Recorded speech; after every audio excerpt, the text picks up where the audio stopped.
Camping to me is when room service closes at 10. If it's 10:30, I go, wow, I'm camping. Like that Survivor show, I watch it. It's interesting to watch, but I don't understand it. Because if I wake up in the morning and I have to look in the woods for breakfast, you don't have to vote me off the island. I'm putting out my own torch. Shh, there's one less for the Kutcher tribe. If you keep me now, it's kidnapping. So I was asked to go camping with some friends from college. I'm originally from Massachusetts, and I get a call. John, it's Dave from Boston. We're all going camping. And I got the gun put to my head. You know that gun? Everybody's going, but you're the only one that's not going. Okay, I'll go. So I fly in, and I'm picked up in a Winnebago. You can rent them. They're beautiful. Captain's chairs, TV, camping. Good morning. It's Monday, Medal of Honor Monday, August the 7th, and this is The True Conservative. Welcome to all the butchers, bakers, and candlestick makers out there. I'm Ron, your host, and the only true conservative in the United States today. So today, after the Serenity prayer and the patriotic song of the day, we will have My Take, No Free Lunch, The Rape of the Mind, Matt Gaetz, Roger Stone, Vivek-Ramaswamy, Salem News, and the Medal of Honor. All that and more when I get back.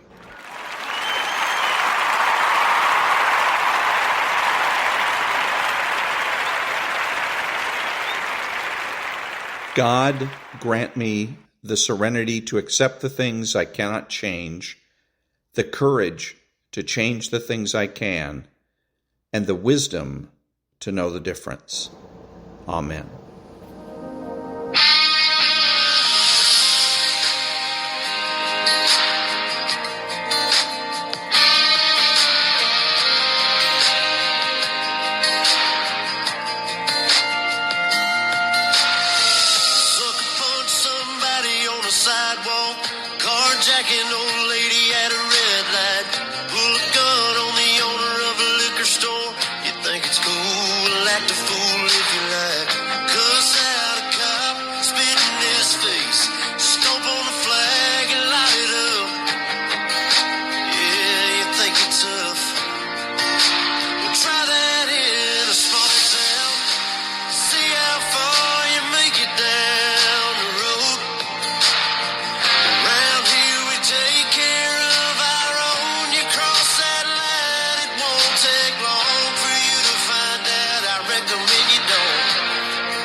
Farmers are dropping their own crops for the day. A friend is in need, and they've come to help. It's what this community and a lot of our communities stand for. Somebody needs some help, you'll get it.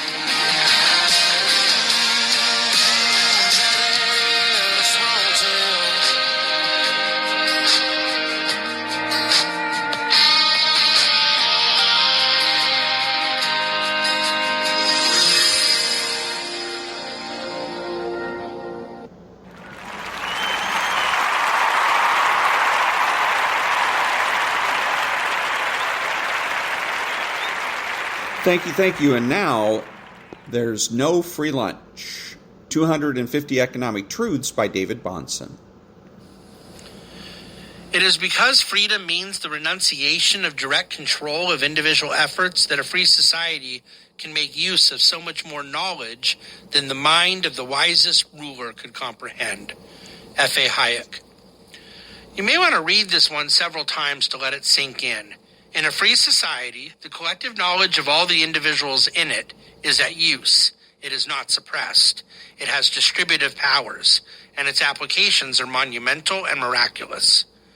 The conscious decision to replace the power of that collective knowledge expressed in a free and open marketplace with the limited, broken, misapplied, and misaligned knowledge of a central planner is one of the great mysteries of modern times and one of its great iniquities. And that was There's No Free Lunch by David-Bahnsen. Back in a minute.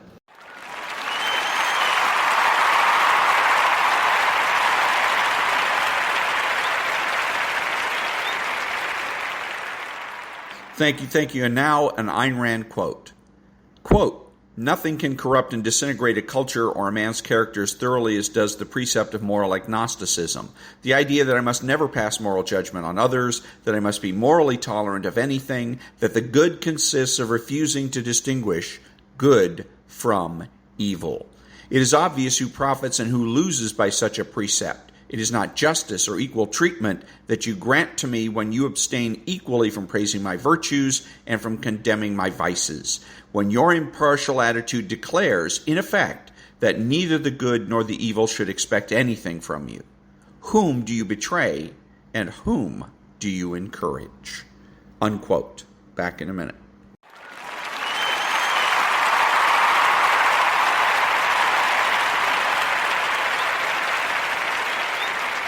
Thank you. And now, Matt Gaetz on Newsmax. And just for a moment, let's take the defense and the facts most favorably to the Bidens. What they're saying is that, well, everyone's engaged in familial influence peddling. This is just how Washington works. You take money from foreigners who want to influence our government, and you convert that into policymaking for them. And gosh, the reason that's not a crime is because it's so pervasive. So the defense that you're a sleazebag, not a crook, doesn't really work too well when you're about to face another presidential contest. And with what we see from Jack Smith, it sure is something that we've just now found out that the third member of his prosecutorial team, a donor to Joe Biden's presidential prospects and other Democrats. Not a lot of Trump donors on the Jack Smith team. They're not even hiding the fact that bias is built in to this double standard they're executing. Yeah, and then the idea that they try to pretend like this is how it is in Washington, you're right about that, there's no way that that's standard issue, that vice presidents and presidents are out there doing favors for foreign leaders for millions of dollars. I mean, I know there's lobbyists in Washington, but it doesn't extend to that point. I don't care. I don't know who they're trying to fool with that. And that was Matt Gaetz on Rob Schmidt's show from Newsmax. Back in a minute.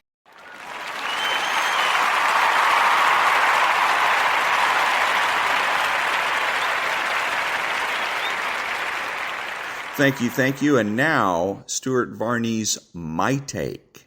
All right, that's the markets, and now this. I was up early Sunday morning, eager to see the US women's team in a vital World Cup game with Sweden. Right from the start, it was an embarrassment. Not the quality of play, the politics. Frankly, it made me angry. Before the game, the teams lined up for their national anthems. The Swedes went first. All smiles, all of them singing. The Americans?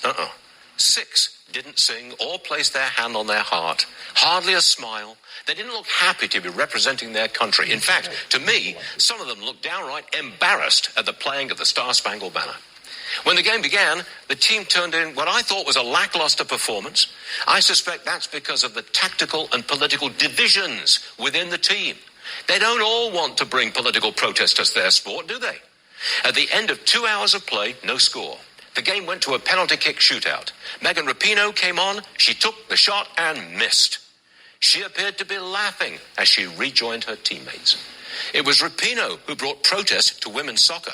She used an obscenity to insult Donald Trump. She brought division to the team, and they lost, and they're out. I really wish this would be the end of political protest in sport. I don't care what your politics are. I just want to see great athletes do what they do best. I want to see the game, not your politics. And I really don't like people seeing anybody who doesn't care much for America representing our country. Second hour of Varney, we're just warming up.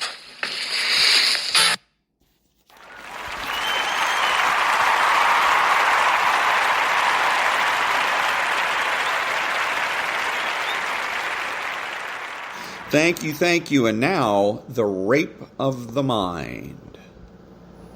The totalitarian leader.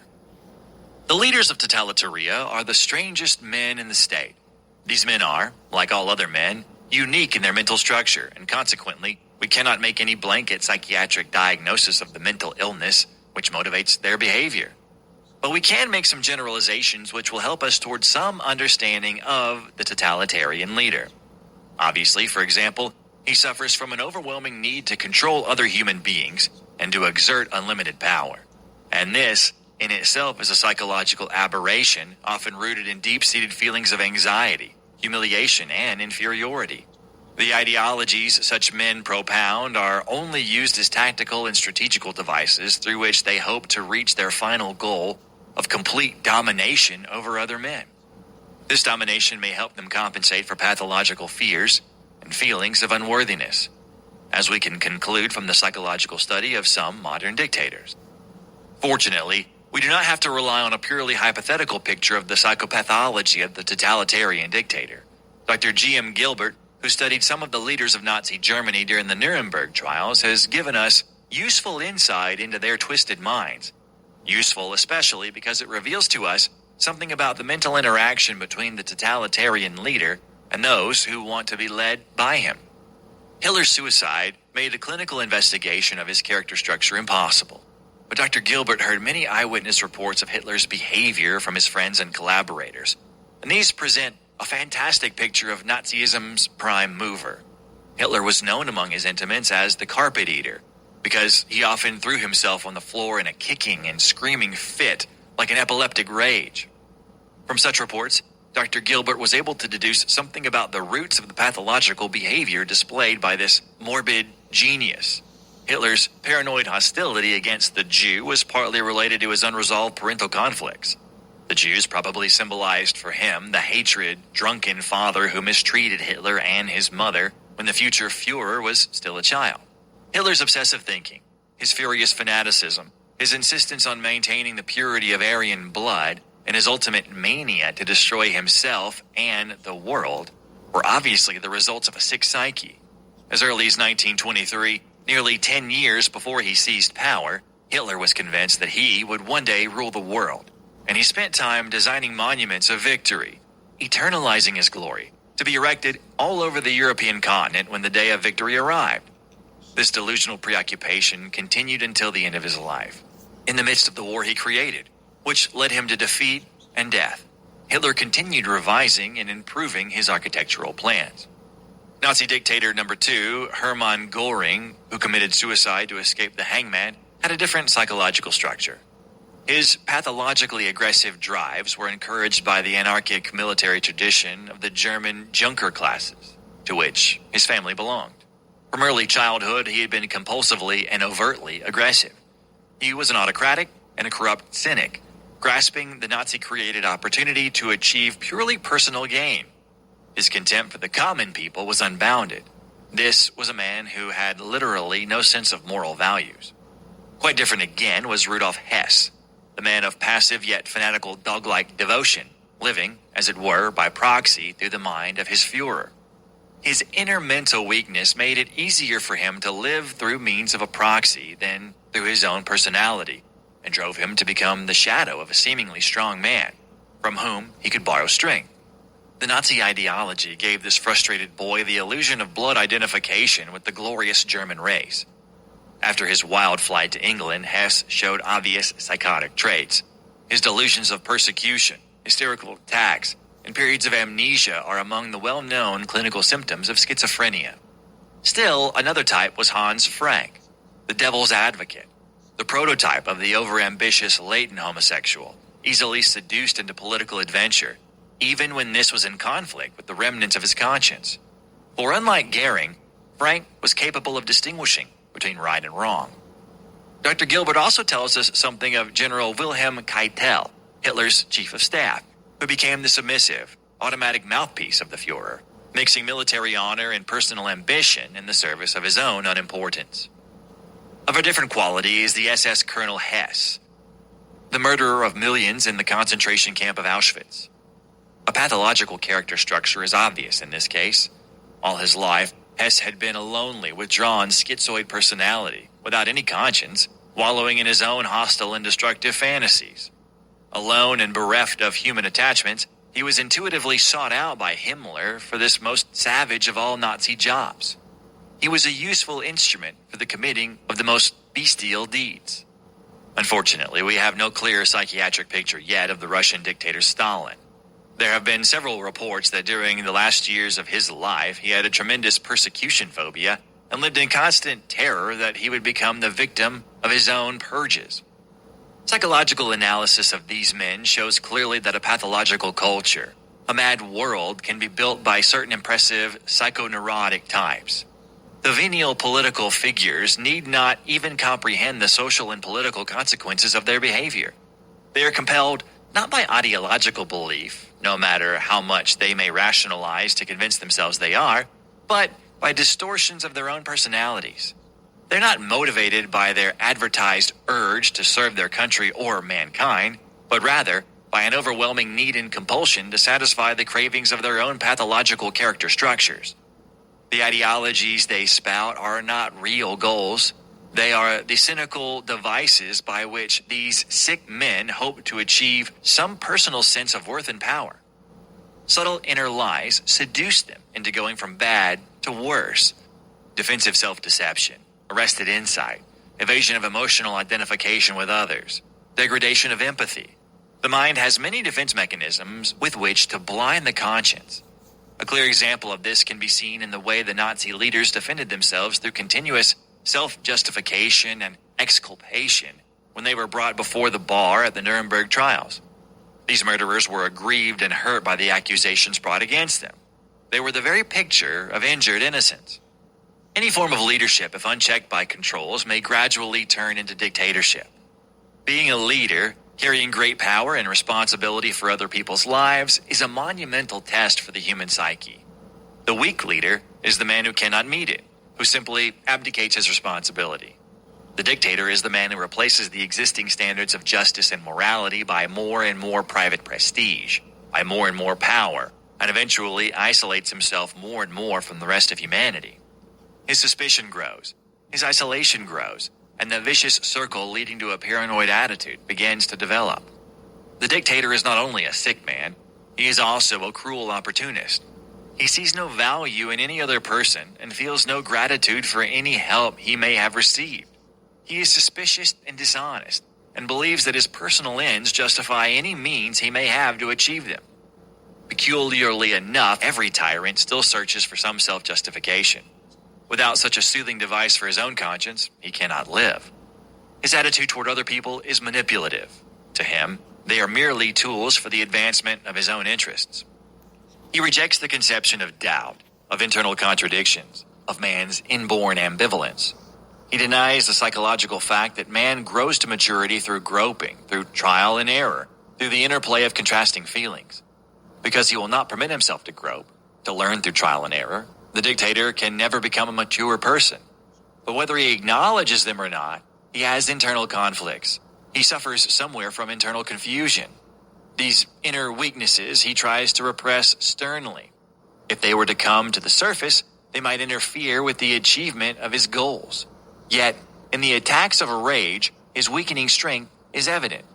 It is because the dictator is afraid, albeit unconsciously, of his own internal contradictions, that he is afraid of the same internal contradictions of his fellow men.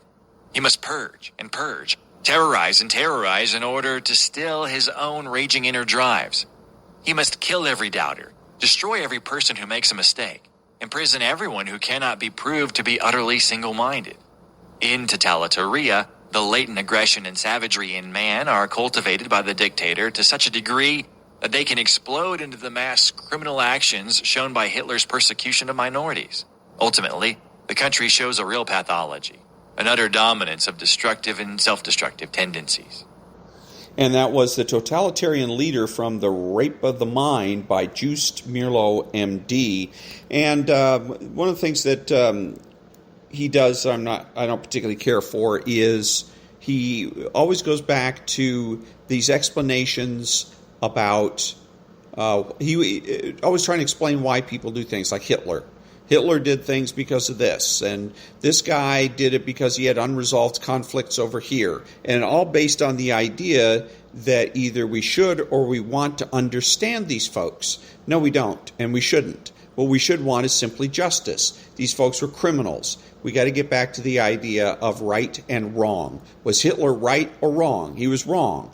Was he responsible for the deaths of millions of people? Tens of millions of people? Absolutely. So we should get justice. He committed suicide, so we get a measure of justice out of that.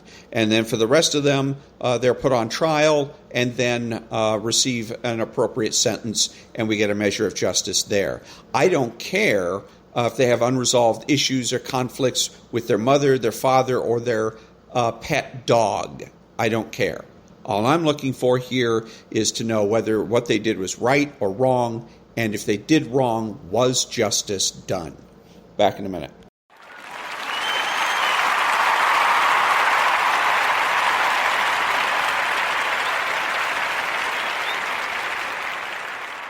Thank you. Now, Kimberly Guilfoyle with guest Robert Stone.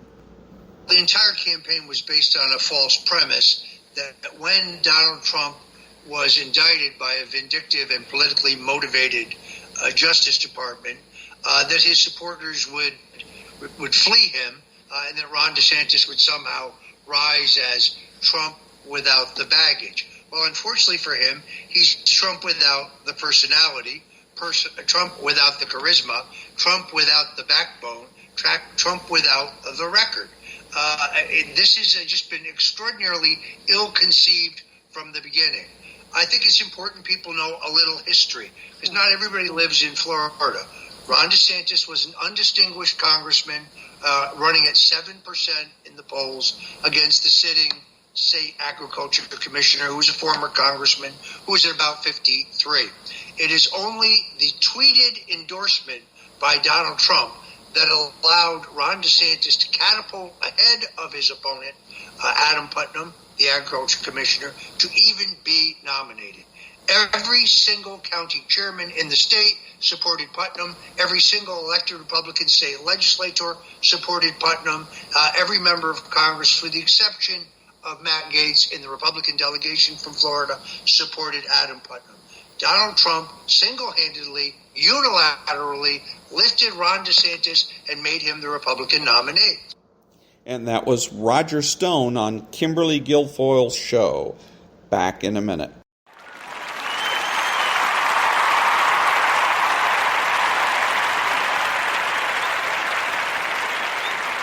Thank you. Now, Vivek-Ramaswamy. I want to tell you the story of Coy Griffin. He was a democratically elected county commissioner in Otero County in New Mexico. Why am I telling you his story? Because he was elected, but he was removed from office. And it was held as a final removal from office by the New Mexico State Supreme Court this February, just days before I declared my own candidacy for U.S. president. Why was he removed? It was because the New Mexico courts held that he was an insurrectionist because he was present on January 6, 2021. Was he violent? No, he was not. Was he carrying a weapon? No, he was not. Did he enter the Capitol? No, he did not. But nonetheless, because he was present on the Capitol grounds that day, he was held to be an insurrectionist, even though he wasn't convicted for a felony or anything of the kind. There was a petition against him to remove him from office, and that's exactly what happened. Why do I bring that up? That's now relevant today, as it appears likely that Donald Trump will now be apparently indicted imminently, if the current facts reported today are to be believed, for his role in January 6th. What does that do? This is different from any of the other prior indictments against Trump, and people are missing the importance of this indictment in particular. Not only is this a federal indictment like the last one in the documents case, but more importantly, this one under Section 3 of the 14th Amendment could disqualify President Trump from either running for U.S. president or potentially even being removed as U.S. president if he is elected. I think this sets a dangerous precedent in our country. It's worth understanding the history here. Section 3 of the 14th Amendment to the U.S. Constitution says that anyone who's taken an oath to office, a congressman, a senator, or a president, can be removed from office or disqualified from running for office if they've also engaged in an insurrection against the United States. So if it is held that President Trump did play a role in an insurrection against the U.S., that disqualifies him from being U.S. president under the 14th Amendment. In fact, the fact of bringing this prosecution against President Trump, if that does proceed, may even allow states like New Mexico to disqualify Trump from appearing on the ballot because they've already held in their state court system, all the way up to the New Mexico Supreme Court, as they did against Coy Griffin, that January 6th was indeed an insurrection. So even a two-bit state court can disqualify him on the state ballot. I say this as someone who is running against President Trump for the presidency in this election, in this GOP primary. I do not want to see my opponents eliminated because of the actions of a corrupt federal administrative police state. That is why I've said that if I'm elected, I will shut the FBI and other corrupt institutions down. But I don't want to get there by seeing my competition eliminated. That is not how our constitutional republic is supposed to function. We're not supposed to be a country where the party in power uses police force to indict and eliminate its political opponents. And yet now we're on the cusp of potentially a third indictment, which, unlike the last two, literally under Section 3 of the 14th Amendment, could be invoked to eliminate my competition, President Trump, from holding office, and that is wrong. Yes, politically for me or any of the other candidates in the GOP primary, it would be easier if President Trump were eliminated. For many donors in the Republican primary base, this would be a moment of celebration. I think it is a moment of mourning in this country. And you mark my words as to why. What happened on January 6, 2021, I don't want to see that happen again in this country. But if we go down this road of weaponizing our justice system against disfavored political opponents, then January 6, 2021 will just be a preview of far worse to come. I don't want to see that happen. I don't want to see us march to a national divorce. I want to lead us to a national revival. And the only way we're going to get there is by confronting the ugly truth.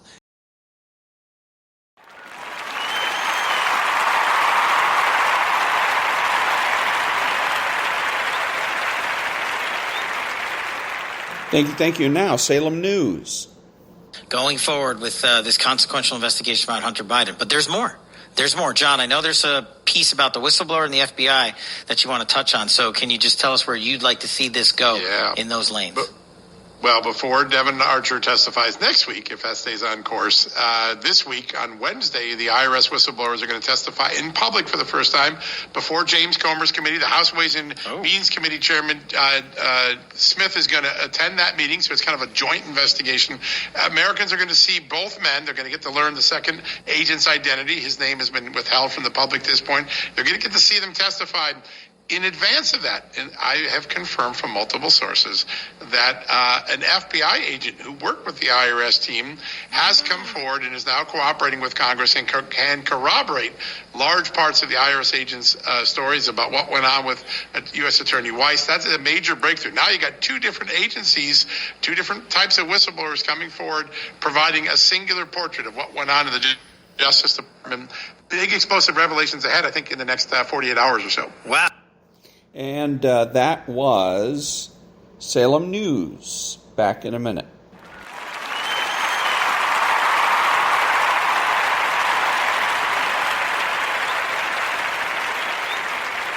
Thank you. And now, former President Donald Trump awards the Medal of Honor to a soldier who rescued hostages in Iraq.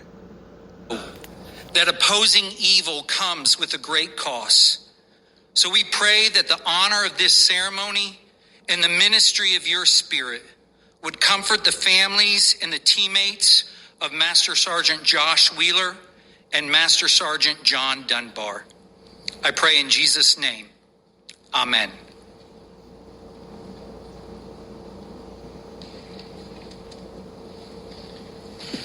Thank you very much, Chaplain Winton. Really a beautiful job, and thank you for your service.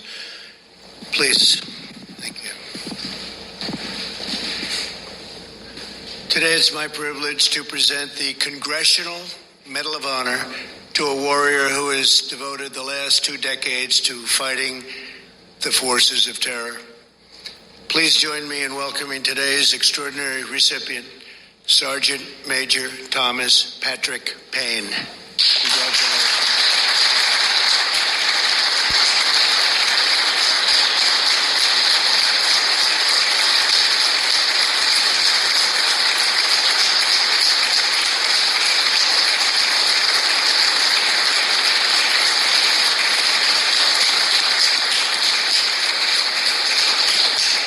Thank you very much. We're grateful to be joined by Pat's really wonderful wife, Allison. And Allison, thank you very much for being here on this very momentous occasion. This is the big one, you know that. This is the big one. Also with us is Patrick and Allison's 6-year-old son, Aaron. Aaron, thank you for being here. He got a very nice little award back there, a beautiful pen, right? So you're going to save that pen. Thank you, Aaron. I want you to know that your dad is one of the bravest men anywhere in the world. You know that, right? You knew that before. I think you knew that before we knew it. So congratulations to both. With us also is our First Lady. Thank you, darling. And Vice President Mike Pence. Mike, thank you very much. Along with Secretary of Defense Mark Esper. Mark, thank you. Congressman Richard Hudson. Richard, thank you very much. Secretary of the Army Ryan McCarthy. Thanks, Ryan. Chairman of the Joint Chiefs of Staff, Mark Milley. Mark, thank you very much. It's amazing the way all these big generals are showing up. This is something, huh? This is the big one, as I say, always do. It always will be. The Army Chief of Staff, James McConville. James, thank you. Thank you very much, James. And Sergeant Major of the Army, Michael Grinston. Thank you, Mike. Thank you very much. I also want to recognize the 3 Medal of Honor recipients that are with us: Matthew Williams, Edward Byers, and Walter Marm. Thank you very much.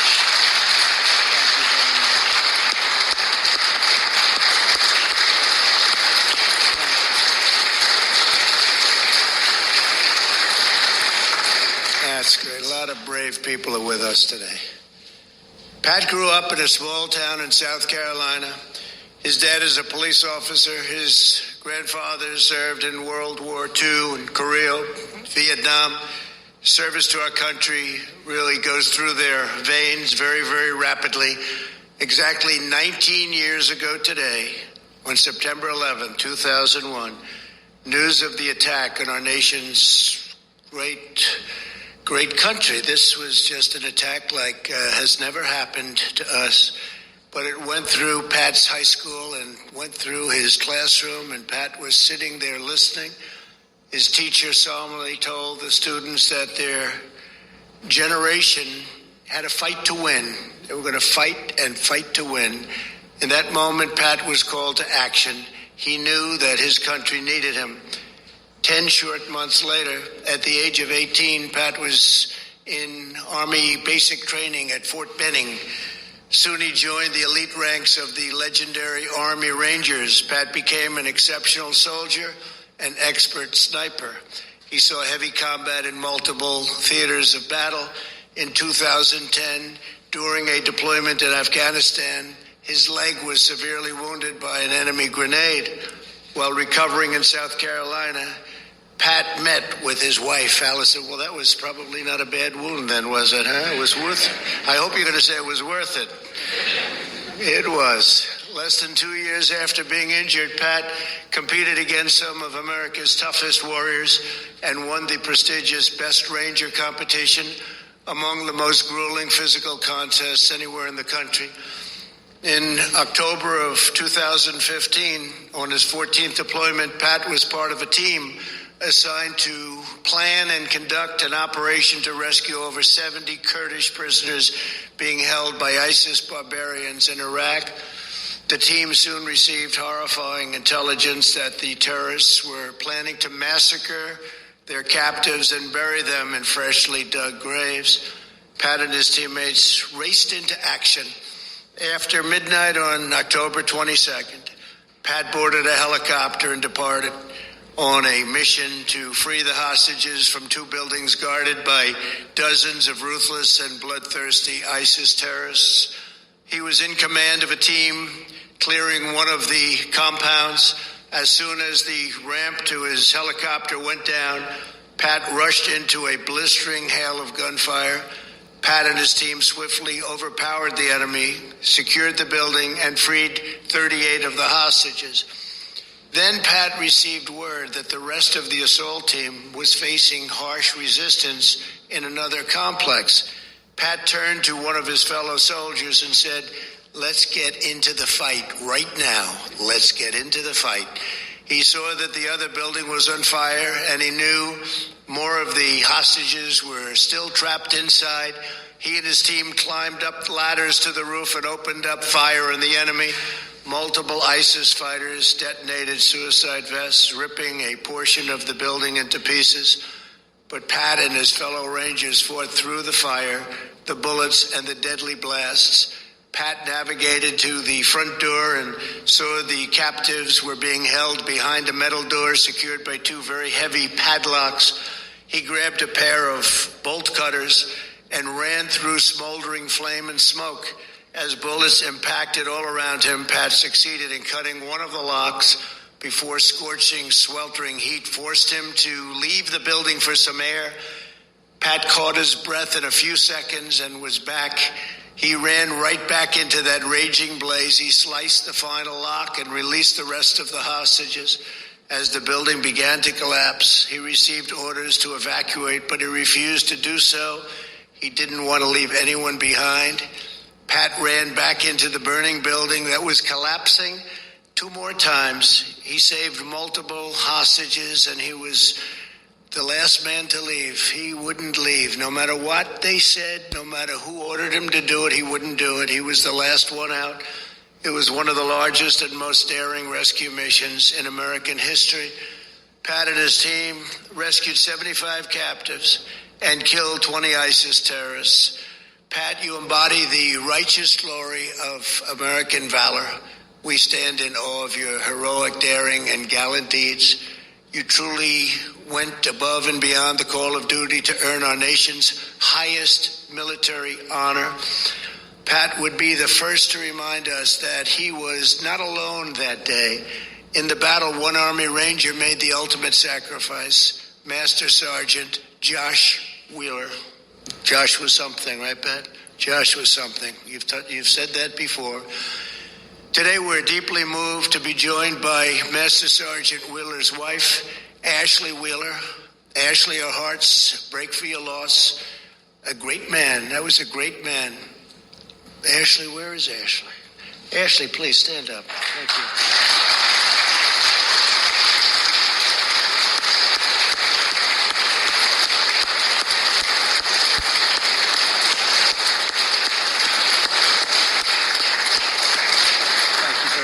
Thank you, Ashley.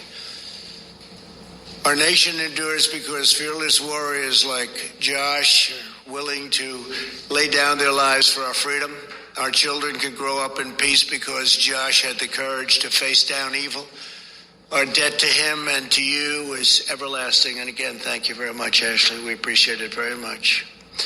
We will honor him forever. You know, that very special group of warriors, men, great men. Pat has said that as soon as our soldiers' boots hit the ground, they are ambassadors of the American way of life. Everywhere they go, the men and women of our armed forces instill our friends with hope, our enemies with dread, and our fellow citizens with unyielding American pride. Over the course of his service, Pat has embarked on an astounding 17 deployments in defense of our nation. General Milley, that's a lot, right? Is that a lot? That's a lot. Okay, I needed that little extra confirmation. That's a lot. He now serves as an instructor at the U.S. Army Special Operations Command, training the next generation of American warriors. Today, he joins the immortal company of our most revered American heroes. Pat, you personify the motto, Rangers lead the way, and you inspire us all. It is now my privilege to present Sergeant Major Thomas Patrick Payne with the Congressional Medal of Honor. I'd like to ask the military aide to come forward and read the citation. Thank you very much.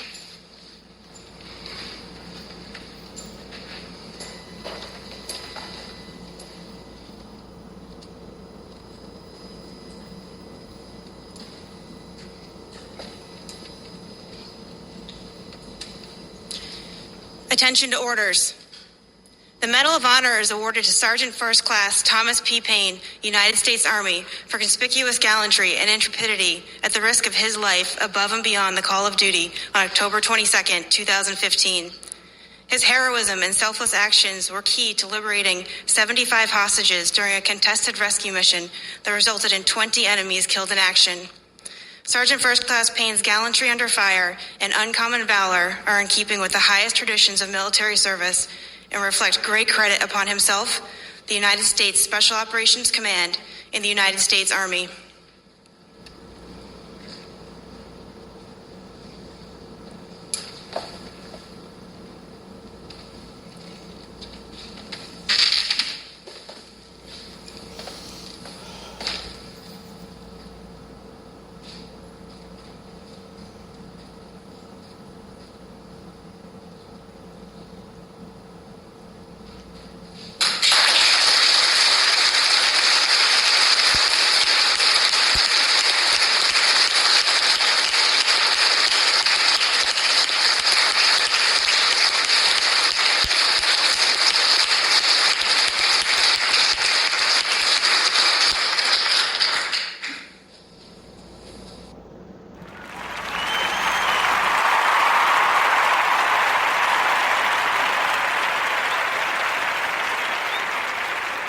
Thank you. I'm Ron, your host, and the only true conservative in the United States today, bidding adios to all of the butchers, bakers, and candlestick makers out there. And until next time, be honest, be smart, be beautiful, and remember that the left has no authority, no power, and they can't win.